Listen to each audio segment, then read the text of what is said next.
So naan, if you've never heard of it, and for those of you who have, I can hear the chorus of applause because it's just one of the most delicious breads on the planet, but it's not very hard to make.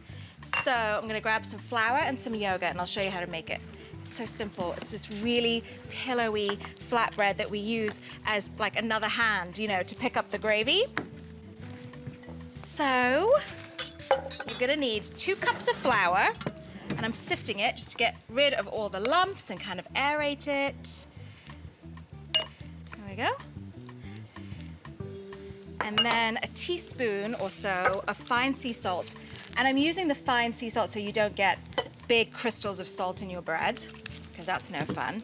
And then just to help the yeast along, some baking powder. That's what gives the naan that characteristic pillowiness and tenderness and great flavor. And then I'm just gonna sift this in here. And I gotta tell you, it's a big deal, you guys, that I'm showing you my naan recipe, because it's hard to get it out of people.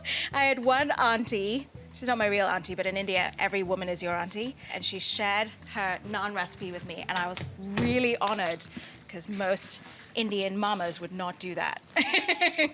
Okay, that's my dry ingredients. Here is my yeast. So to that, I'm gonna add just a couple tablespoons of olive oil, mostly for flavor and to keep it nice and moist. And then some yogurt, just a few tablespoons, 2 or 3 in there. So far, this is pretty simple. You have all these ingredients on hand, right? Not that hard. This goes in here, like that.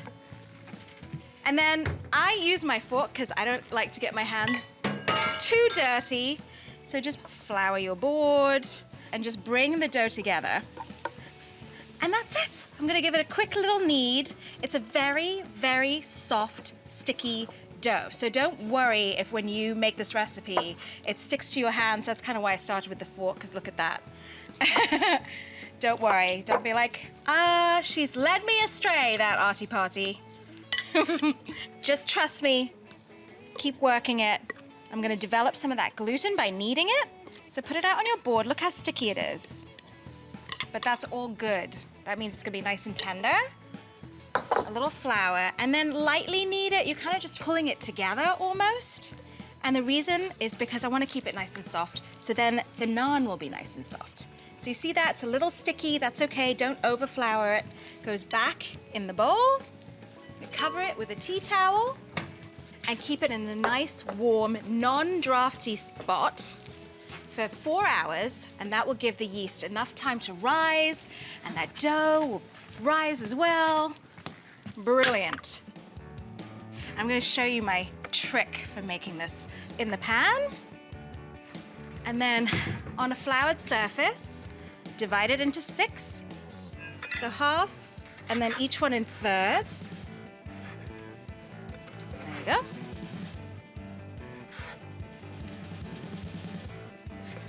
So roll it in here in your flour. And then I'm using my favorite rolling pin. It's nice and thin, so I can really move it around. And then flatten it out a little bit. And you're trying to get it into this teardrop shape. I'm not sure why. I think that's what happens when they slap it onto the side of the oven. The weight of the naan pulls down and turns it into this teardrop. So I'm gonna try to recreate that. It's so fun. So this is my trick. I kind of hold it up like that and wiggle it so it gets teardrop shaped. I'm gonna dip my fingers in water and just kind of pat it like this so it doesn't stick and keeps it nice and moist on this pan.